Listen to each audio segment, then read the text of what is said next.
আমি এইটা শীর্ষেন্দুদার জীবনী লিখতে চাইনি।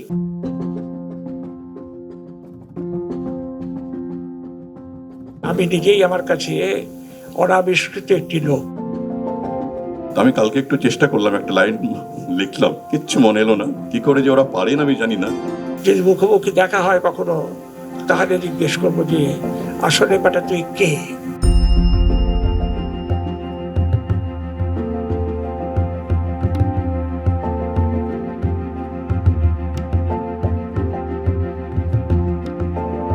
আমরা আমাদের বই শীর্ষেন্দু আনপ্লাগড এই নিয়ে আড্ডা, চর্চা আর ভালোবাসা শেয়ার করার জন্যে এই বিকেলটাকে রেখেছি। আমাদের বাংলা সাহিত্যের জীবন্ত কিংবদন্তি পরম প্রণম্য শীর্ষেন্দু মুখোপাধ্যায়ের সঙ্গে বসেছি, ভাবতেই শরীর রোমাঞ্চিত হচ্ছে। আর এই যে বইটির কথা তুলিকা আপনাদের শোনালো, সেই বইটি হচ্ছে দুই অসমবয়সী বন্ধুর এক অদ্ভুত যুগলবন্ধির 50 বছরের কাহিনী। শীর্ষেন্দুদার আমার দুজনেরই চাকরি জীবনের যে থেকে যে যোগসূত্র, সেটা কিন্তু সেই 1975-76 সালে হয়েছে, যে সময়তে জরুরি অবস্থার সময় আনন্দবাজার পত্রিকা গোষ্ঠীতে ট্রায়াল বেসিসে আমি সাংবাদিকতা করতে ঢুকেছিলাম। যদিও উনি এবং আমি দুজনেই দুটো বিরুদ্ধ শিবির, তেল আর জল, উনি ইস্টবেঙ্গল, আমি মোহনবাগান, কিন্তু মিল কিভাবে খেয়ে গেল সেটা শীর্ষেন্দুদার বদান্যতা এবং তাঁরই সুবাদে এই জিনিসটা হতে পেরেছে।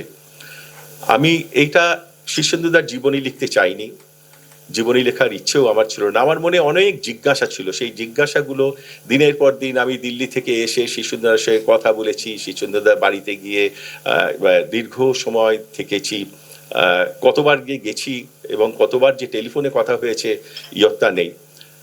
যা কিছু বলেছি সবই রেকর্ড করা আছে, তথ্য যাতে ভুল না হয়, যাতে কোনো রকম বিচ্যুতি না হয়, সেইগুলো করে। আর একটা কথা, আমি তো এই কৃতজ্ঞতা তো শেষ নেই। শীর্ষেন্দুদা যেভাবে আমাকে সাহায্য করেছেন, এই যে আমার প্রজেক্টটা আমি যাতে সার্থক করে তুলতে পারি, তার জন্য তো তার কাছে আমার কৃতজ্ঞতার শেষ নেই।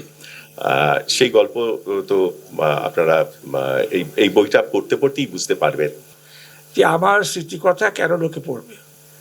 আমার জীবন এমন কি কোনো আলোকিত জীবন তো নয়। আমার জীবনে নানা রকম টানা পোড়েন, উত্থান পতন, এবং বেশিরভাগ সময়টাই নানা রকম লাঞ্ছনার ভিতর দিয়ে যেতে হয়েছে, দারিদ্র্যের ভেতরে যেতে হয়েছে, আরও নানা রকম অসুবিধা জীবনে ছিল। তো সেই সমস্ত পার করে আস্তে আস্তে একটা জীবন সম্পূর্ণ হতে, সম্পূর্ণ বলবো না, তার দিনান্তের একটা সে একটা জায়গায় সে উপস্থিত হয়েছে। এখন এইখানে দাঁড়িয়ে আমার সব স্মৃতি তো মনে নেই, অনেক স্মৃতি ধূসর হয়ে গেছে, তবু কিছু কিছু স্মৃতি এর মধ্যে আছে। আর সবচেয়ে যেটা বড় কথা, আমার যেটা কাজ, আমি লিখি। এই লেখালেখির কথা ব্যাপকভাবে রয়েছে, কিন্তু লেখালেখির কথা ব্যাপকভাবে থাকলেও একটা কথা বলি, যে আমি খুব ডিসিপ্লিনড লেখক তো নই। যে কারণে আমি কি লিখি, এই লেখাটা আমার কেমন হয়েছে, যদি কেউ আমাকে জিজ্ঞেস করে কীভাবে লিখেছেন, আমি বলতে পারি না। আমার সমস্ত স্মৃতি উধাও হয়ে যায়। একটা কারণ যে আমি কিছু প্লট ভেবে কখনো লিখিনি। আমি একটা লাইন ভাবতে শুরু করলাম, একটা যে কোনো লাইন মাথায় আসুক, তারপর থেকে উপন্যাস শুরু হবে, ওইভাবেই লেখা।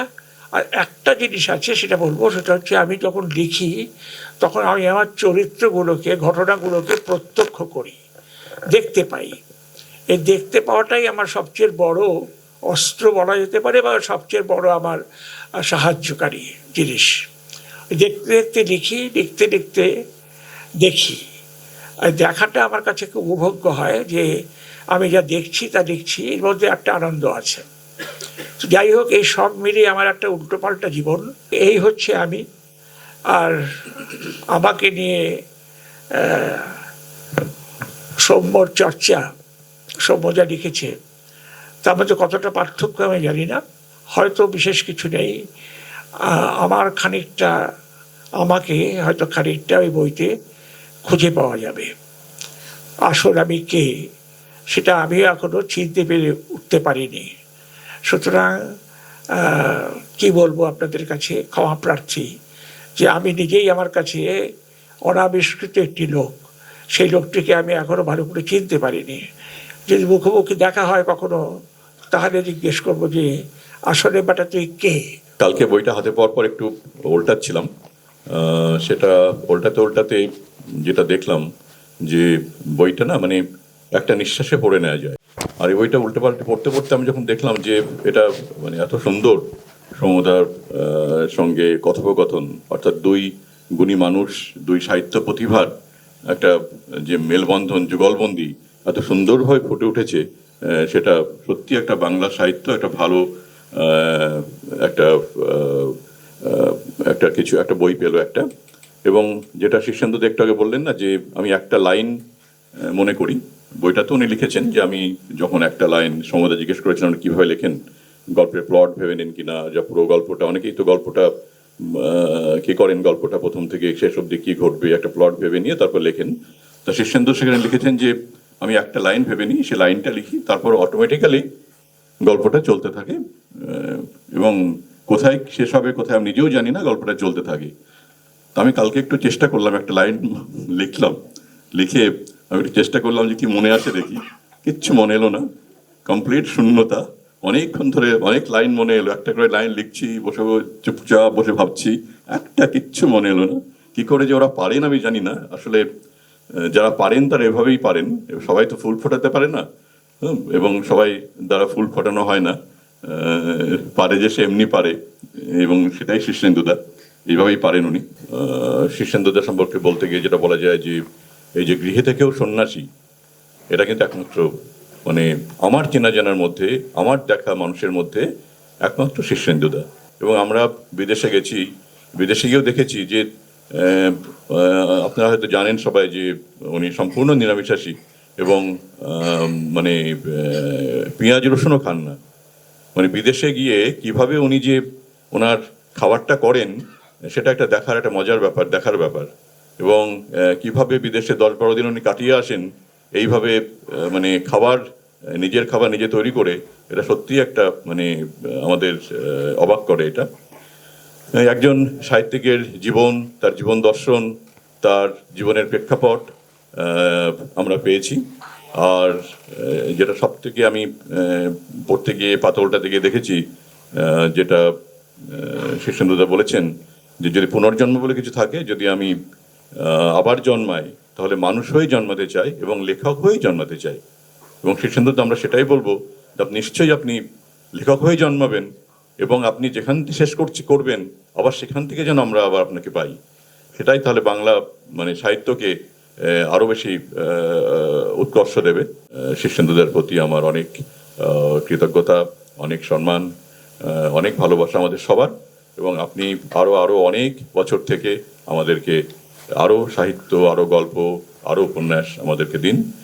সৌম্যদাকে আমার অসংখ্য ধন্যবাদ যে সৌম্যদা আপনি এটা এরকম একটা বই আনতে পেরেছেন আপনাদের যুগলবন্দি। আমি একটা বিরল দৃশ্যের সাক্ষী, একটা বিরল দিনে, যে সেদিন ওই ঠোঙা বদলা বদলি হয়ে গেছিল। তো শীর্ষেন্দুদা একগাল খেয়েই তো বুঝতে পেরে গেছেন পেঁয়াজের গন্ধ, উনি তো ওয়াক ওয়াক করে বাথরুমে ছুটলেন। তারপরে ওটা তদন্ত হলো যে ঠোঙা বদলা বদলি হয়ে গেছে। শীর্ষেন্দুদা আবার জন্মালে আমরাও জন্মাতে রাজি আছি, উনি লিখুন এবং বাংলাতেই লিখুন, স্প্যানিশ বা ইংরেজিতে নয়, সেটা আমাদের সৌভাগ্য হবে। শীর্ষেন্দুদার লেখা, উনি তো একটা নতুন দিগন্ত খুলেছিলেন, যে দিগন্ত খুলে উনি মনকে বুঝিয়েছিলেন, পাঠকের মনকে বুঝিয়েছিলেন যে তোমার মনের ভেতর তুমি একটু ঢুকো বাবা, ঢুকতে বাধ্য করেছিলেন। তার লেখা পড়ে এইটুকু শিখেছি, লিখলেই লেখা হয় না, পাতার পর পাতা লিখে গেলাম আর লেখা হয়ে গেল, অত সোজা নয়। দুটো মলাটের মধ্যে ছাপলাম তাহলে বই হয় না, বইয়ের মতো দেখতে হয় বটে, সেটা বই হয় না। শীর্ষেন্দুদা বাবুর মতো লেখা যদি, শীর্ষেন্দুদার মতো লেখক যদি আবার আবার ফিরে আসেন, কে বলে যে বাংলা লেখা পিছিয়ে পড়বে, মানুষ পড়বে না, যে বাংলা জানে না সে বাংলা শিখে পড়বে আবার নতুন করে।